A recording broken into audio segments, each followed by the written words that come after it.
Good afternoon. We would like to call the June 27, 2024 charter renewal hearing to order for the Chester Charter Scholars Academy. Solicitor Jarman, please facilitate today's hearing. Thank you, Receiver Nichols. We're opening this hearing today at 4:15. My name is Steve Jarman. I'm the solicitor for LaFeist Nichols, the receiver of Chester Upland School District. At times, I will refer to the school district either as the receiver or the district, and I may be using those terms interchangeably. We're here to consider the charter school renewal application of charter scholars, charter school pursuant to the charter school law, section 1701-1 and section 1728-A and 1729-A under the Pennsylvania Public School Code for further 5-year charter renewal. Some housekeeping. The receiver accepted the timely renewal application of the charter school with an electronic version provided to the school on March 31st, 2024. The charter school also provided 4 hard copies to the district on Monday, April 2nd, 2024. I am confident that the charter school will mark this application as an exhibit in due course. This hearing has been advertised, and I'm marking the proof of publication as Receiver's Exhibit 1. The court reporter will be keeping a stenographic record and will swear in any witnesses. Here's the format that we'll follow this afternoon. After introductions, we're going to turn this hearing over to counsel for the charter school, who is welcome to give a brief opening on what the charter school intends to present this evening. The charter school may present witnesses, exhibits, and arguments, and we're going to accommodate all witnesses through remote testimony if necessary. When the charter school has completed its presentation, we will turn the hearing over to the district's administration to receive any information the district deems relevant to a review of the operation of the charter school. The charter school may then respond to any information the administration may have offered.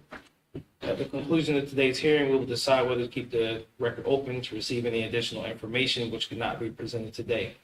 Or we may choose to close the hearing if the parties have had a fulsome opportunity to present this evidence to the receiver. In either event, any member of the public may submit to the receiver comments or information he or she believes the receiver should consider relating to the application within 30 days. We did advertise that there could be public comment here tonight, and people were instructed to contact me at my email. At the time the hearing began, I had not received any messages from the public wishing to give public comment tonight. I will reiterate, though, that the public will have 30 days to send any comments relating to this hearing to the receiver within 30 days before a decision is made. At this time, I would turn the hearing over to Attorney Kevin McKenna to give his presentation for the charter school. Thank you, Mr. Garman. Mr. Nichols, Dr. Mooney, Dr. Sutton, members of the elected board, members of the district administration and staff. My name is Kevin McKenna, law firm McKenna Snyder, and we're here today, as your solicitor said, for the hearing on Chester Scholars. So we thank you for your time and the opportunity to present before you today. I'm accompanied by, to my left, by the school CEO, Kusala Watts, and members of the staff are behind her to the left. In addition, via Zoom is Don Delson, the board president, and Alice Tuberville, the board treasurer. So we thank you for your time. By way of background, the school received its first charter in 2012. As Mr. Jarman alluded to, the last time it was renewed was in 2019. So we're here today, as noted, pursuant to 1728, as part of your obligations to review and renew the charter on a 5-year basis. Mr. Jarman referenced the dates of submissions. So with a little housekeeping, we'd ask that everything that was submitted electronically and by hard copy to the district on March 31st and on the first submission in April be marked as Exhibits 1 and 2. And I provided members of the administration, Mr. Nichols, and the elected board with Chester Scholars Exhibit 3, which is the charter renewal presentation, which Ms. Watts will take you through, as well as what we call public comment letters in favor of charter renewal, which you also have a copy, and we'd ask that be marked as Chester Scholars Exhibit 4. And we would have, before we have Ms. Watts do the presentation, and if it's acceptable to the board and Mr. Nichols and the superintendent, if you want to ask questions of Ms. Watts during the presentation, that's fine, if you want to do it that way, or if you want to wait to the end, so whatever your preference works. But just because of time constraints, I'd like to introduce Don Delson, so he can make a few remarks for you. He has another obligation since the publication and the confirmation was done, at the last minute. So Don, if you want to address everybody in the room, feel free. Okay, can everybody hear me, please? Yeah. Yes.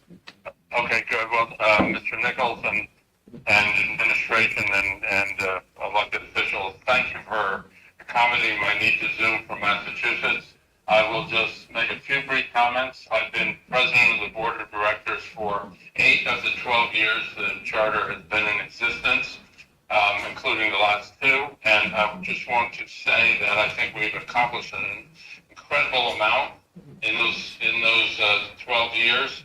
First, we expanded the student body from K to 6 when we began to K to 12 as we planned in the original charter application. And since then, we've had 5 classes of 12th graders graduate. I think our graduation rate is 98%. And Kosovo Watts will give you some more details about that. Second, after year 5 in a rented facility in Aston, we borrowed $23.5 million and built what I think is a state-of-the-art campus that I hope all of you have had an opportunity to experience on Highland Avenue. It was a $30 million project. It has over 90,000 square feet, and it is a very welcoming and accessible and beautiful building. And we're very proud of it, and we think it helps us create the right environment for student learning. Third, since the pandemic, which took a lot out of the program and a lot out of our students, we've been able to reestablish growth in their outcomes and scores, particularly on PSSAs, and Kosovo will refer to that. And finally, we've established a very strong, sustainable financial base for the school, and Alice is here to provide further comments or answer questions. But I will refer briefly to the latest S&P report. S&P is a bond credit rating organization in New York that is quite conservative. They're always a year behind our progress, and we try to help them appreciate the steps we've made toward strong financial stability. This year, for the first time, not only did they renew our double B plus rating, which is just below investment grade, and is about the highest any independent charter school has received, but they've said that they've revised the outlook to positive from stable, and it's the first time they've done that. That means that if our financial trends continue to improve and our projections and budget for this year and our projections indicate they will, we may get an upgrade to investment grade in the next year or 2, which would be outstanding. That won't affect our borrowing costs because the bonds, were sold 7 years ago using the double B plus rating, but they will improve our standing in the community, and it's just an indication that we're managing our money extremely well. In addition to our balance sheet, which is in the materials, we've also begun a $10 million endowment program. We've raised about $6 million toward the 10, and we will achieve the 10 million shortly. So that's really a summary, I think, of what we've done over the last 12 years and a peek into the future for CCSA. And with that, I'd like to introduce Kosovo Watts as our head of school, who will walk through a charter renewal presentation at a relatively high level, and then again, we're available for questions. Anybody have any questions for Mr. Delson? No, thank you. Okay, thank you. Mr. Jarman, for purposes of housekeeping, did you want to have the clerk order swear in Ms. Watts, or Yes, we could do that. so, like, we could take Mr. Delson's comments as public comment, or do you want to swear him in as well, and just, I don't think that's necessary. okay, very good. All right, can you raise your hand for me? You swear or affirm to testify to the best of your knowledge or ability, so help you God? Yes. Thank you. Was that aimed at me? No, that was for me, Don. Oh, okay. All right. So, Before you begin, yes. Mr. McKenna, did you want to move those documents that you asked to be marked into the record? Actually, I'll be moved in. Okay. I was gonna wait for her to finish, Okay. but that's better. Let's just- For the record, they're moved into the Thanks. record. Yes, go all ahead. right. So, first, let me start by saying thank you so much for the opportunity to come and speak with you this evening, and very much so for your patience with the technology side and trying to manage that. So, thank you. My name is Nicole Watts. I have the pleasure and honor to serve as the head of school and CEO at CCSA. I've been there since the school opened, first as an assistant principal and then transitioned into the principalship, and in our current configuration as a school, I serve as the head of school and CEO. It's been an honor to serve and work in this community, and so I'm grateful for the opportunity for our application for renewal to be considered by this body and by you, Receiver Nichols. So with that said, I am not going to delay. We did work to try to take the 1,000 pages roughly that you all have before you and give just a high-level view of our program and organization. But I welcome your questions along the way or at the end, as Kevin shared with you. So there's just a few things that we're going to cover in terms of the agenda. Just a really brief overview of the school, our vision and mission, walking through governance and leadership, some of which you've heard about already, and several other topics. So I'll get to it. CCSA, which is what we call ourselves mostly, Chester Charter Scholars Academy, is an arts integrated nonprofit public charter school serving students in K-12. And we have roughly about 700 students total, established obviously in 2012. We've continued to grow and expand our programming and evolve to meet the needs of students from one year to the next. Our vision and mission are really about ensuring that we have a joyful space that is equitable and also allows students to have intellectual curiosity, pursuing the things that are interesting to them, but doing so in an environment that really is supportive.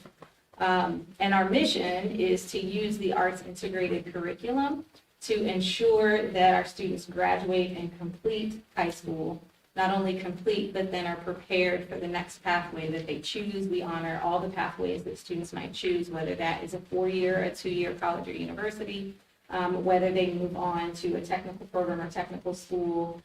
Some of our students go right into gainful employment, others might do the military. So we work to ensure that even as a small school, we're honoring all those pathways. We're working to find partnerships and connections to organizations and individuals who can help to support that work with our students. And ultimately, all of the work that we do is framed by our 4 pillars, which are scholarship, character, craftsmanship, and purpose. Governance and leadership, you met Don Delson. He is our board president. He's been with the school since the founding of the school, so very knowledgeable about all of the matters, legal, fiduciary matters, broadly, the finances. He's a lawyer by trade, so very skilled, and the remaining board members also come with a breadth of experience, so that there are lots of areas that they can help support and inform as the school continues to grow. And our school leadership includes myself, and then there are 8 directors who all have a department that they oversee. We're responsible for the daily operational management of the school and also working with staff, students, and families to provide just kind of the regular structure of the daily program. I'm going to pause just a little bit in between each slide in case you have questions. And feel free, again, if you want to jump in, just feel free to do so. So Yes. you have 8 directors, but you have 11 listed here. So does that include you, Dr. Delson, and Oh, I'm sorry. So the terms, obviously, on this slide look synonymous. The board of directors or board of trustees has 11 members, and Mr. Delson. And then within our school, we actually refer to the heads of the department as directors also, but they're separate bodies. So I'm sorry for that distinction being a little confusing.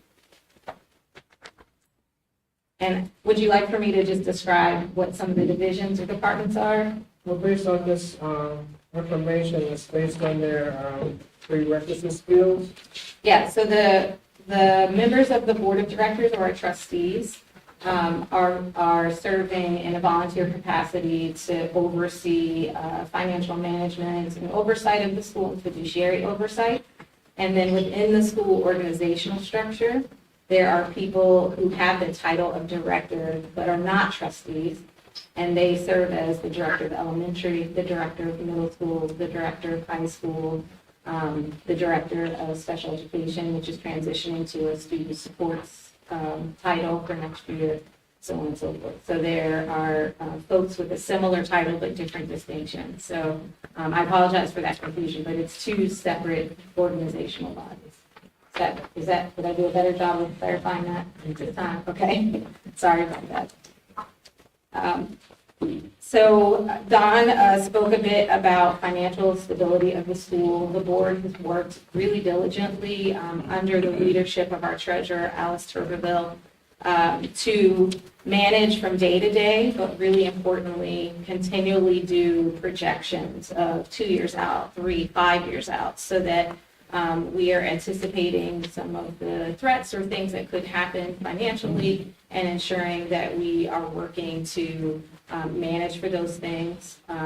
We also have the support of the CCSA Foundation that raises private funds to help support and augment some of the programming that we offer and additional staffing that we offer. But the board, and we also work with Charter Choices, who is our business manager, so they also help to support all of the financial functions in terms of regular payroll, ensuring that all of our accounts payable is handled properly and paid in timely fashion, and then also helping to ensure that our monthly reports financially help us to keep tabs on where things are, how we're operating year to date versus prior years, and how we're managing against our budget. So that's allowed us to continue to operate with positive margins, and work diligently to be sure that we maintain liquidity. And as Don mentioned as well, because of kind of the overall financial management and stability in the school, we've been able to maintain a positive rating with Standards & Poor's, which is the organization that determines our credit rating. Our enrollment overall, as a school, we make sure that we're adhering to the requirements of state law. So we do a public lottery. We have an open enrollment process every February. So that link goes up on our website. Folks are able to do just a general application, a general information application. It's not a process that screens at all. It's just a matter of getting names into the system. And then they're assigned a lottery number, which then drives how students are then pulled from a waiting list to fill any open seats. The majority of our students obviously come in at kindergarten, because that's where we have 54 roughly seats available. And then we do continue to fill all along the continuum of all of our grades, even through grade 12, as there are seats available. So parents and families do have to reapply every year as is required by law. So we do a process that is for that upcoming school year in February. Then we operate a waiting list that operates for that school year. And then when February comes, we start a new process for the upcoming school year. Again, we're open to all of our students within the age range as long as they meet grade expectations at the kindergarten level. And then we continue to maintain a pretty significant waiting list from one year to the next. The waiting list can be anywhere from 420 to, at the most, it was 970 students from one year to the next. So it helps to kind of ensure that we're always able to maintain stable enrollment. Yes, you said roughly 54, so that means 27 children per classroom. Roughly. For kindergarten, and is that the same through 12th grade? Yes. And do you anticipate expanding the amount of children that you allow into the classroom within the next 5 years? Increasing the Like- number within each classroom. Our hope is not to. So, one of the things that we've always, even that number is a number that's a little bit higher than we would hope.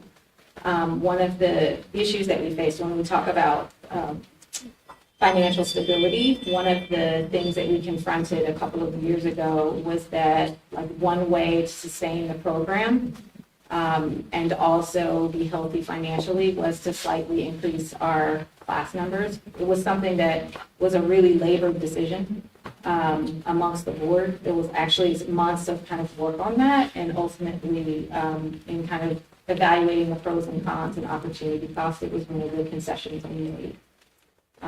So I hear your point. As an educator at heart and always, it would be wonderful if we could sustain our program in our school with a much smaller number of students per class. But we also balance that by having support staff. We have teaching assistants in our lower grades in particular who help to support our students. They can provide small group supports and instruction and helps teachers to be able to manage the slightly increased class numbers. What, let's say your waiting list, what's the number of people that's on the waiting list? Yes. So How many do you generally run? how many do we generally run? So from one year to the next, there's a lot of movement in that. I would say our general average is probably about 500 students from one year to the next, but we've had as few as 420 students on the waiting list. And when we first moved into the building and everybody had watched all the construction, the waiting list was 920, somewhere between 120 and 70, one of the two. But it was over 900 on our waiting list at that time. And I think that was really driven by the excitement of kind of the brand new construction. But it is always very healthy. And in some cases, it is as much or more than the 700 that we serve that are on the waiting list. I believe you've added another building on the campus. So just after COVID, one of the things that we realized was the necessity to expand the intervention supports that we were providing to students. And we had been doing that and having our professionals kind of pull students into the hallways, find corners and nooks and crannies. And as you can imagine, that's not effective. And so we worked with the board and also with the city to get permission to create a modular building on our campus. So if you remember seeing it like right on the side of the building, it was a temporary building that was there for about 2 years. But the city was clear to us that we needed to create permanent space within the building. So we did expand the first floor, finished that work last summer, and that space was specifically designed to accommodate our math intervention program as well as providing additional space that is more appropriate for some of our students who receive specialized instruction under their IEPs. So that was the expansion that we did most recently. So the curriculum that we provide is rooted in Pennsylvania standards, obviously. It's also very much a whole child focus. So we think about not just the academic needs of our children, but also their social emotional needs, how to develop character. We ensure that what they're learning is culturally relevant and of interest to them to increase engagement. We also want to make sure that we're consistently differentiating for students' needs and taking that into account as we're planning for instruction from one year to the next. And as I mentioned before, we are working diligently to ensure that we're giving as much exposure as possible to different career options, a breadth of pathways so that students can imagine themselves doing lots of things and then decide which things they're most interested in and most drawn to based on their skill sets. We also work continuously to improve our curriculum with staff. We engage them in that process. Even this summer, we'll be doing some work with staff to kind of take a look at what they taught this year, what things worked, and how we might improve that for next year.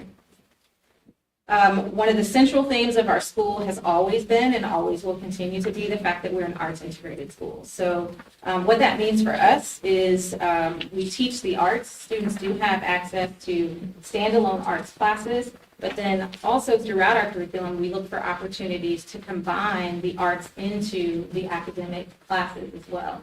And our thought and research also shows that there's a deepening of content understanding when students are able to access content, learning, and skills through multiple pathways, and the arts really does provide them with that opportunity. Another really important piece of having the arts so present in our school is that it gives students ways to express themselves, and it also provides them with ways to process and deal with emotions and the challenges that they face in life in a way that gives audience to that in a really helpful manner. So our students all in the elementary grades have access to classes in dance, in music, general music, as well as some integration of instrumental music. They have visual art and also theater. So each of the photos represents some aspect of the arts program. So those are standalone classes, but then those pieces are also pulled into their learning. And then as students move through the continuum after K-5, they transition to middle, where they move into an arts major, and then in high school, they select one that they focus on more consistently. We continue to work on providing comprehensive supports for our students. We have a nurse on site who looks after their physical health, does the required state screenings, and is also present to provide support for students as there might be medical needs throughout the day. In terms of mental health, we do have 2 social workers who are on site, as well as 2-3 guidance counselors who support our students. And some provide either small group supports. They also can go in and go in to do whole group lessons with students around social emotional issues and those kinds of things.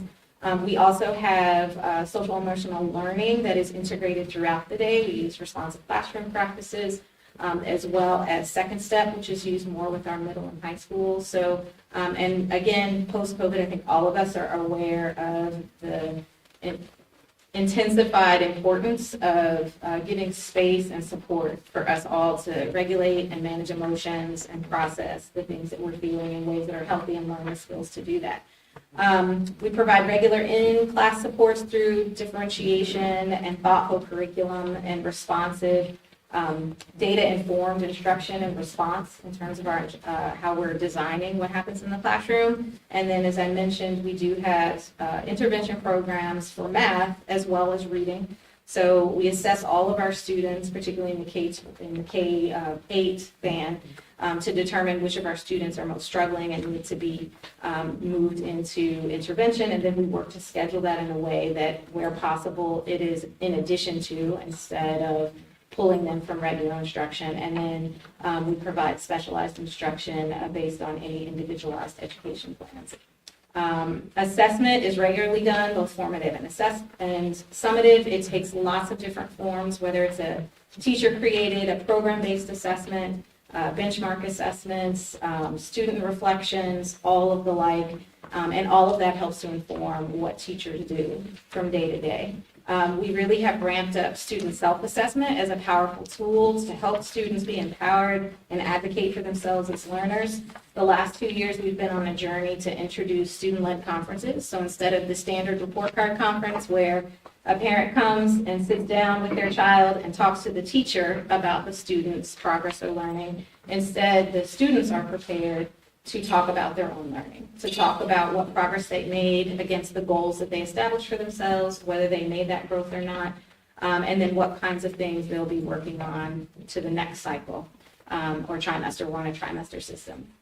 So reflection, growth, continuous improvement is just part of how we're looking at data and also working with students to be part of that process. School culture is really an important piece. We do PBIS, so positive behavior incentive support. So we have that as part of our regular system that is happening throughout the school. So up top is an example of the Spirit Games that's part of that whole system. So our students earn the opportunity to participate in that. Those are high school students playing Hungry Hippo. And then we also have things like Saber Siblings that help our older students then mentor some of our younger students. Service is a big part of what we do throughout the school. So particularly with our National Honor Society students and our student council, they provide both leadership and service throughout the school community and set the tone for that. And then we continually celebrate our students that are meeting expectations and supporting the entire community with scholarly habits by doing things like Student of the Month and other celebrations of individuals and groups of students. So just a few quick highlights. Graduation rate has been a strength of ours the last several years. We're actually, since we had our first graduating class in 2019, so our average of seniors graduating is actually 98%, which we're pretty proud of. The 4-year cohort graduation rate is lower slightly, and so we're working to ensure that like all of our 9th graders from the time they, well actually as students are leaving 8th and transition through are graduating. So, and that's not something that we take lightly at all. So all of the students at CCSA are required to take 7 credits per year. And they are required to pass all 7 credits each year to meet a total of 28 credits required for graduation. So essentially our philosophy about our students is that we want to ensure that if they choose at any point to go to a 4-year college or university, that they have done coursework in high school that would support that. That being said, we honor every pathway that they may choose along the way.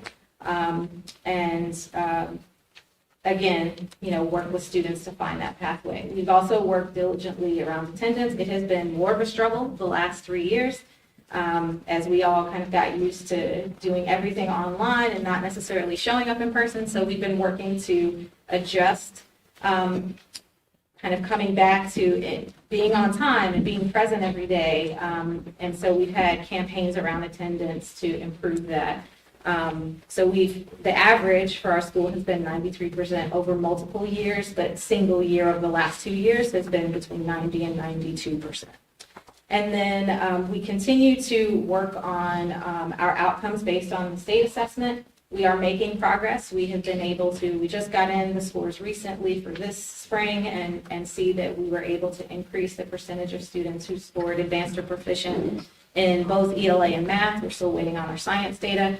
And then also very significantly, and was another goal that we established for ourselves, we're able to significantly reduce the percentage of students who were scoring below basic. So we have progress happening on both levels. And then finally, we really work hard to, one of the really important aspects of being a small school is learning how to leverage other organizations, businesses, and opportunities that come our way. And we've been able to manage successfully over 20 partnerships just within this last year. All of those partnerships provide opportunities for our students that otherwise, as a single school, we wouldn't be able to provide. So as we look ahead, we are continuing to work on ways to enhance students' ability to and interest in engaging for collaborative inquiry that is on a deep level with them thinking critically, building a lot of those skills that will help them to succeed in professional career life or college beyond us. To that end, we, as I've said several times, have really been working to try to expand exposure to careers and supporting students to gain some skills that then can be marketable or let them know that they are interested in a particular pathway. And then the final piece is just working to increase technical literacy, technology literacy for all of our students, particularly as we think about artificial intelligence and what that means, to be sure that our students can compete. Because there are people out there who can be incredibly productive using AI, and if our students aren't also doing that on a regular basis and understanding those tools effectively, they will be a significant advantage. So there's still lots more to do as we look ahead, and with that, I will wrap up and see if there are any additional questions. Thank you for obliging I tried to be succinct, so hopefully it wasn't too bad. Can you explain some of the campaigns around the attendance, how you're able to keep the 93% attendance? Yeah. It's really been a struggle. I think one of the things that we found as being helpful is we started a mentorship program last year that basically looked at our students that were most truant and matching them to an adult who would provide regular check-ins with the family and also try to walk through with the family some of the barriers and what those might be. I mean, I think kind of the biggest thing for all of us as educators is to do an audit of like how engaging is school. Are we continuing to find ways that every single student is excited about coming to school for? So we work on that, right? Because I think that's really the biggest lift. And then it's working with students and families who do have challenges with attendance to try to help partner to figure out what's contributing to those challenges. Are there routine things that we can work together on? Are there certain barriers that the school can help eliminate or reduce? And so that's been helpful. And then it also is just part of our language. So I do video announcements every day. We started that in COVID and kept it because then it allows teachers to do announcements when they feel like it instead of me interrupting their instruction in the morning. And like literally the backdrop is our goal for attendance, and it's the CCSA Everyday campaign. So that's do that every day, and then also when we talk about the data culture, I also report to students and celebrate certain classes that had 100% the day before. You know, also talk about like classes maybe that need to boost up a little bit. I'll let them know for the whole school to know. You know, so we talk a lot about it too, which I think has helped to make students more mindful of it. And then I included in parent updates too. I do a weekly that goes parents. I've shouted out grades or groups that had great attendance. So all those things I think have helped.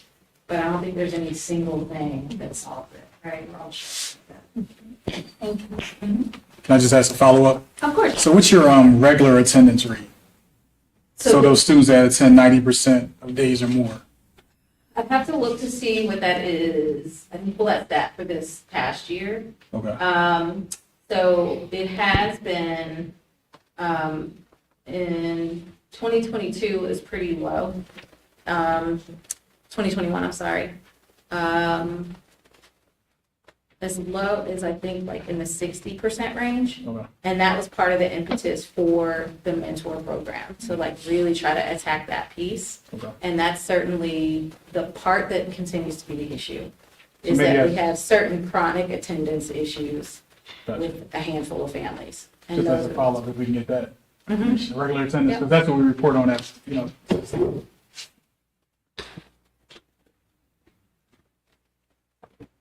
Sure.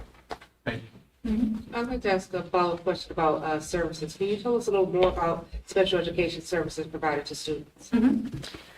So we have a breadth of students that receive special education services. We don't have any full-time learning support classrooms, so the vast majority of our students receive services in an included setting, whether they have a special educator who pushes into the classroom to provide those supports. Other students receive pull-out supports in small groups. We have speech therapists who work with students depending on, you know, what's outlined in their IEPs. We have OT services as well. We consult with the Delaware County Intermediate Unit for one of our students who needs visual supports. We also have some students who receive services at an approved private placement. So to the extent we determine that we've exhausted kind of services we can provide on site, there are a handful of students that then we work with the family to find an appropriate placement. And then our team is working in concert with general ed teachers to ensure that all of the specially designed instruction that needs to happen when students are in a general ed setting or their whole class setting, that's integrated as well. Provide regular trainings for staff so that they can be much more aware of strategies that are useful. We are working with teachers to really think about universal design for instruction, so they're not just doing things that work for an individual or for a small group of students just with that student, but instead using things like graphic organizers with everyone, because it's a support that might be in a particular student's IEP, but also those supports are useful and helpful for all students. And so that's helped to support our students across the board. We also provide transition services for our students as they turn 14 to ensure that they're thinking about their pathway, making a very clear plan for that. And then we've worked with OBR to connect students to additional services as they plan for post-graduation as well. Thank you. Just as a follow-up, can we also request a number of special ed students that you have and then the different classifications, like number of autistic support students, emotional support students, itinerant? I think you have any supplemental or full-time, but if you can just include all that in a separate The document. special ed reports I know are in the additional documents, so you'll be able to see that there. Okay. Is there, would you like it for this past year also? Yes. Okay. Do you have a number, percentage? I know you said that you increased the amount of students that were proficient in advance. Do you have, the number, the report? Yes, yeah. So for 2022-23 for ELA, for English Language Arts, 32.6% of our students scored advanced or proficient. This past year, when we got the data back, 35% of our students scored proficient or advanced, so we've moved that. For the below basic, and that was compared to, so we slightly underperformed the goal. We established a pretty aggressive goal for ourselves for ELA, which was to try to move to 40% proficient or advanced for last year. So we fell just short of that goal, but we're really pleased about what happened with our students who scored below basic. So we had 19% of our students who scored below basic in ELA for 22-23. Our goal was to move that number, decrease that number to 15%. We actually reduced that number to 12.4% of our students who scored below basic.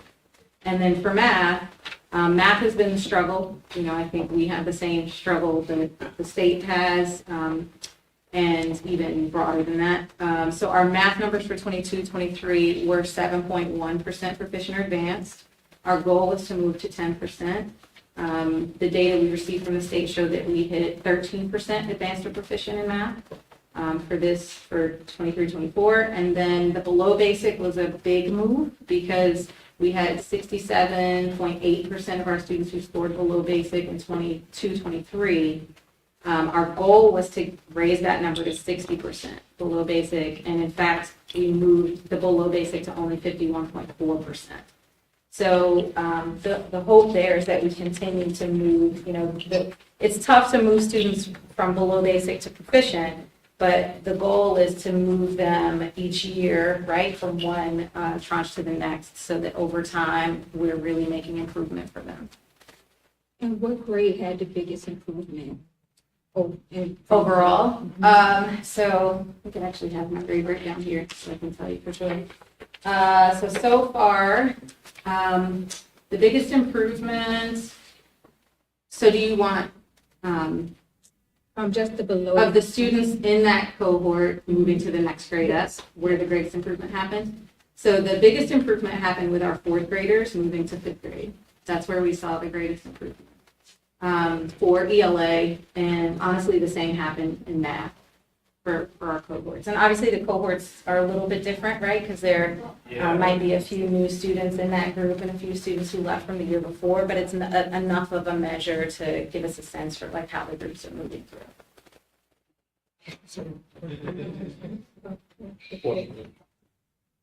This is my last question. I'm gonna ask you. There's no limit, For it's the okay. enrollment, what percentage of your student body is Chester Upland? Because I know that charter schools have the ability to enroll from other spaces. So because we're in Chester, we would like for the majority of those students to be our students. So if you could tell us the percentage of students that are benefiting Yes. as we're in Chester Upland. Fully understood. So it vacillates a bit from year to year, but it remains 90% or more are from Chester. So that continues to be a big focus for us. We obviously want to serve the community that we are in. One of the things that does happen is that we have students that may start with us when they lived in Chester, but then they may move out. That happened a lot with Southeast Elko. We had a lot of students who, when they started with us, they were in Chester, but then somewhere along their grade continuum, they moved, to Ridley or to Sharon Hill or some other place. And so obviously they continue with us. So that's probably the district where there's been the biggest growth. But most of those students are students who were in Chester when they started, but transitioned. All right, any other board members? Questions? Comments? Administrators? Mr. German? All right, Mr. McKinney, do you have any additional? Closing remarks, once again, we thank you for your time. Under the charter school law, policies for non-renewal or termination do not exist. No notice has been issued by the district stating that there are none. It's interesting, given your engagement with Ms. Watts today, the school continues to demonstrate sustainable support.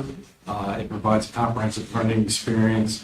It conforms to the legislative intent of the charter school law by offering opportunities. It's committed to the community by virtue of the 90% or more, and it continues to serve as a model. And we're pleased to be in Chester and working with you and serving the needs and students of the community. Thank you for that, and we thank you for your time today.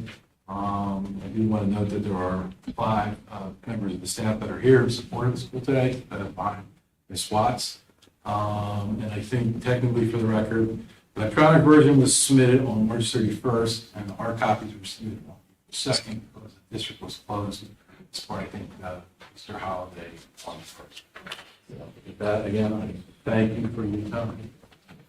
Okay, so thank you. At this time, I'll turn it over to the administration to see if they would like to make any presentation. Dr. Mumeen, is there anything that you would like to submit or add into the record? I don't have any additional comments or questions at this time.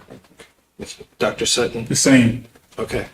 Mr. McKenna, I would ask, because Dr. Sutton had asked for a couple documents to be added into the record, I'm going to suggest we leave the record open for a period of time to get those documents. How long do you think it would take to get those documents? I can get them to you by tomorrow.